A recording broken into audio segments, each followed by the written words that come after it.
Hey everybody, Sean from Movie Assault here. It's time once again for another movie review. This time is another hand-picked review voted on by you. I wanted to have the choices of some unconventional Christmas movies. This is probably the least Christmassy of the ones that I had up for selections. I also had Krampus and Silent Night up, but you guys chose this, so that's fine. Is it technically a Christmas movie? Probably not. It's probably less a Christmas movie than Die Hard. But I did watch it, and here's my thoughts. First and foremost, I don't think this is a movie that could be made today.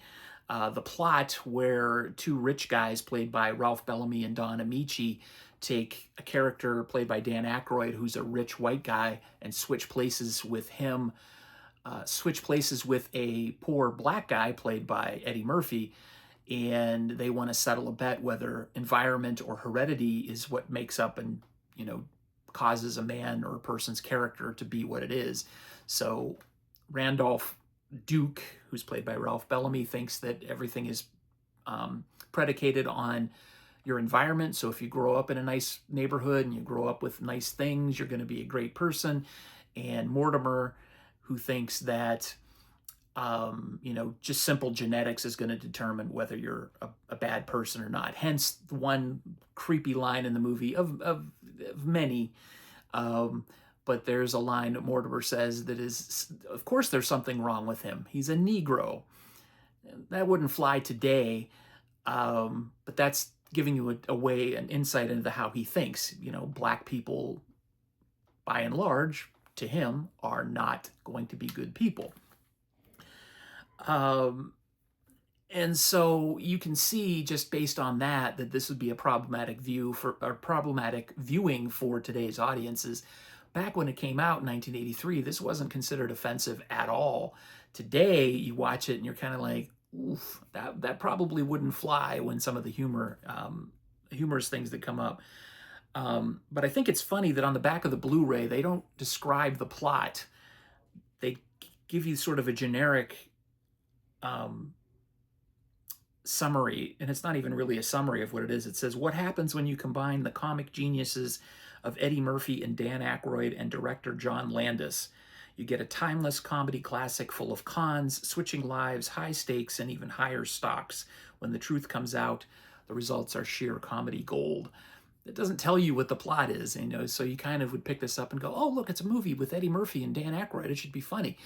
And if you don't have any clue about the plot and you're sensitive, this probably would offend you. It didn't offend me. I think it's hilarious. I think it's a great movie. The cast is fantastic. Dan Aykroyd and Eddie Murphy are both at the top of their game. Ralph Bellamy and Don Amici play excellent old crotchety white rich guys.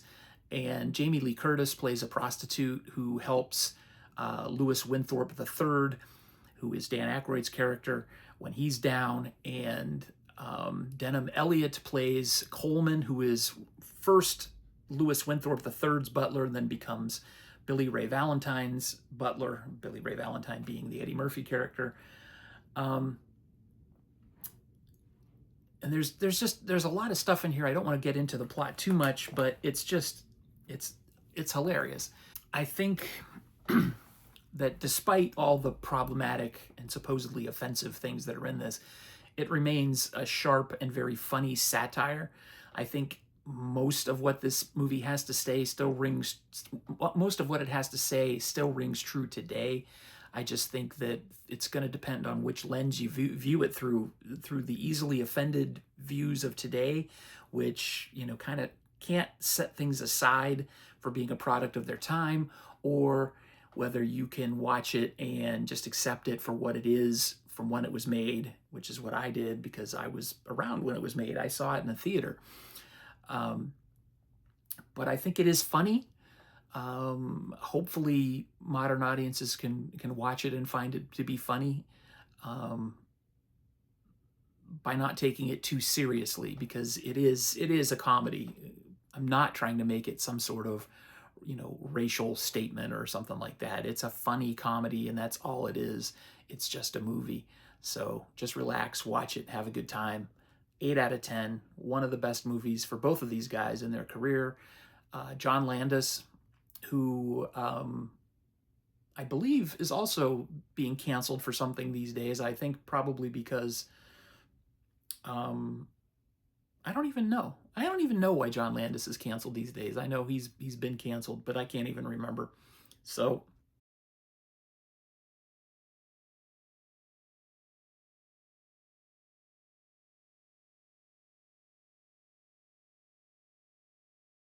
there you go. It's a movie from a canceled director about offensive stuff that's funny. Watch it.